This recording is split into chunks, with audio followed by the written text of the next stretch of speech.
Shopping করতে গিয়ে এত বড় যে একটা বিপদ আমার সাথে ঘটবে আমি সত্যি আজকে ধারণা করতেও পারিনি। হাই এভরিওয়ান, তোমরা সকলে কেমন আছো?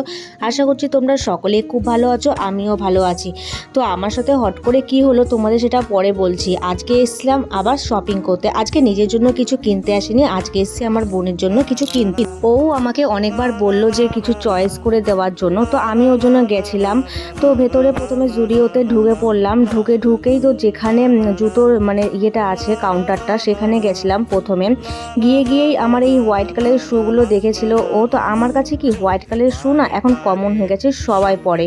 এখন ওর এই শ্যুটা পছন্দ ছিল, আমার অতটা খাস লাগেনি। তারপরে ওকে আমি এই ঘিয়া কালারের এই শ্যুটা পছন্দ করে দিয়েছিলাম। এটা ওরও খুব ভালো লেগেছিলো আর ওর পায়েও কিন্তু খুব ভালো মানাচ্ছিল।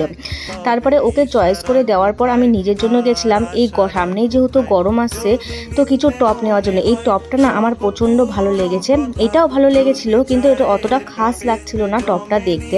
তারপরে দেখো তোমাদেরকে আরেকটা টপ দেখাচ্ছি। এই টপটার মধ্যে কি এমন জিনিস আছে তোমরাই বলো, এমন কোনো খাস নাই, তাও এটার দাম কিন্তু প্রচুর ছিল। এই 700 থেকে 800 মতন এরকমই হাই এটা দাম ছিল। তারপরে দেখো শপিং করতে করতে এখানে মামামকে দেখো, শপিং করবো না এর পেছনে দৌড়াবো, একবার এখানে ঢুকে পড়ছে একবার ওখানে ঢুকে পড়ছে, আর এর পেছনে দৌড়াতে দৌড়াতে সবাই আমাকে দেখে হাসাহাসি করছে। তারপরে আমার শপিং করা অলমোস্ট কমপ্লিট করে দিয়ে আর দেখো পেছনে কিন্তু বসে আছে, মানে কি বলবো আর। তারপরে গেছিলাম নিজের জন্য কিছু লিপস্টিক নেওয়ার জন্য। তো লিপস্টিকগুলো অতটা আমার খাস লাগলো না, আর আমি লিপস্টিক অনেকগুলো এর আগে নিয়েও ফেলেছি, ওই জন্য আর লিপস্টিক নিলাম না। আর কিন্তু নিই ঠিকই, কিন্তু পরেও নিয়েছি। মায়ের দিকে বকাবকি করছিল যে এরকম অসভ্যতামি কেউ করে নাকি বাইরে এসে। তারপরে এই দেখো আমার শপিং করা অলমোস্ট কমপ্লিট। মা বলছিল আর কিছু নিবে নাকি, আমি বললাম না আর কিছু নিব না।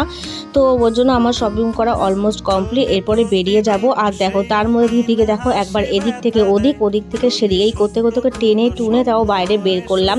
তো তার মধ্যে ওর পেয়ে গেছিলো টয়লেট, তো তাড়াতাড়ি করে ওকে বাইরে নিয়ে এসলাম। আর মানে কি বলবো, বলছিল হয়েই যাবে টয়লেটটা। তাড়াতাড়ি করে নিচে নেমে এসে ওকে কোলে তুলে নিয়েছিলাম, যেহেতু যদি প্যান্টে টয়লেট হয়ে যায় তো এটা মুশকিল হয়ে যাবে। তারপরে টয়লেট করিয়ে এই দেখো আমাদের শপিং করে টোটোতে উঠে পড়েছিলাম। আর এই ম্যাডামের মুখ ভারী, ওকে আইস কিনে দেওয়া হয়নি তাই। তো গিয়ে ওকে একটা আইস কিনে দিয়েছিল মা। আর এই দেখো বিরিয়ানি নিয়ে নিয়েছিলাম আর চলে এসেছিলাম বাড়িতে। বসে বসে আরামে বিরিয়ানি খাচ্ছিলাম। আর এই দেখো কি হয়েছে, বাড়ি থেকে বেরানোর সময় আমি এত জোরে ধৃতিকে নিয়ে পড়েছিলাম, মানে কি বলবো। এই ব্যথা পা নিয়ে এতক্ষণ ধরে শপিং করেছি, শুধু ওর মুখ চেয়ে যাতে ও কোনো কিছু ওকে চড়াবি না গেলে ওরও মন খারাপ হবে, তাই আমি ওর সাথে গেছিলাম। তো তারপরে করে শপিং করে চলে এসেছিলাম বাড়িতে। তো মানে কি বলবো ব্যথা। তো ভিডিওটা ভালো লাগলে অবশ্যই একটা লাইক কমেন্ট অ্যান্ড ফলো করে দিও। Tata, bye bye guys.